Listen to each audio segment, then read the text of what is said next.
छत्रपती शिवाजी महाराजांची विटंबना होऊन 1 वर्ष झाले. पोलीस पथकाने अद्याप कोणतीच कारवाई केली नाही. विटंबना करणाऱ्या आरोपींना येत्या 4 दिवसात अटक न झाल्यास तपासी अधिकारी, तत्कालीन डीवायएसपी व तहसीलदार यांच्यावर न्यायालयात गुन्हा दाखल करणार असा सज्जड इशारा साहेबराव म्हसे यांनी दिला. राहुरी शहरातील कोळीवाडा परिसरात असलेल्या तालमीत ठेवलेल्या छत्रपती शिवाजी महाराज यांच्या मूर्तीची विटंबना करण्यात आली होती. या घटनेला 1 वर्ष झाले.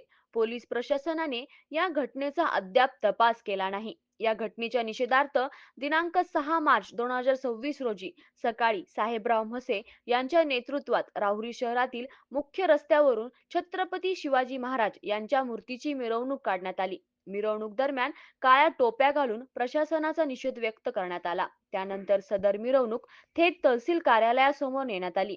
यावेळी साहेबराव म्हसे आपले मनोगत व्यक्त करताना म्हणाले की विटंबना होऊन 1 वर्ष झाले. महाराजांच्या मूर्तीची विटंबना करणारे आरोपी अद्याप मोकाट फिरत आहे. प्रशासन आपल्या कर्तव्यात कसूर करत आहे. येत्या 4 दिवसात आरोपींना अटक न झाल्यास या घटनेतील तपासी अधिकारी, तत्कालीन डीवायएसपी व तहसीलदार यांच्यावर न्यायालयात गुन्हा दाखल करणार असा इशारा साहेबराव म्हसे यांनी दिला. यावेळी रवींद्र मोरे म्हणाले की महाराजांची विटंबना करणारे गांडूंच्या औलादी आहेत. हिम्मत असेल तर महाराजांची विटंबना आमच्या समोर करून दाखवा, मग कळेल महाराजांचे मावळे काय करतात. ॲडव्होकेट भाऊसाहेब पवार म्हणाले की पोलीस प्रशासनावर पालकमंत्री व सरकारचा दबाव असल्याचा आरोप पवार यांनी केला.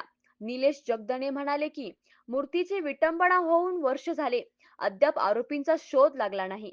या घटनेत तपासी अधिकारी संजय ठेंगे यांना सह आरोपी करण्याची मागणी जगदणे यांनी केली.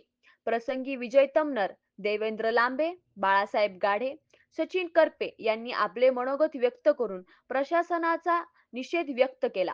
यावेळी राजूभाऊ शेटे, संदीप आढाव, सुनील हिवाळे, तहसीलदार अमित पवार, पोलीस निरीक्षक संजय ठेंगे तसेच असंख्य शिवप्रेमी उपस्थित होते. Satish Phulsoundar, MS news, Rahuri. अशाच नवनवीन बातम्या पाहण्यासाठी चॅनलला सबस्क्राईब करा.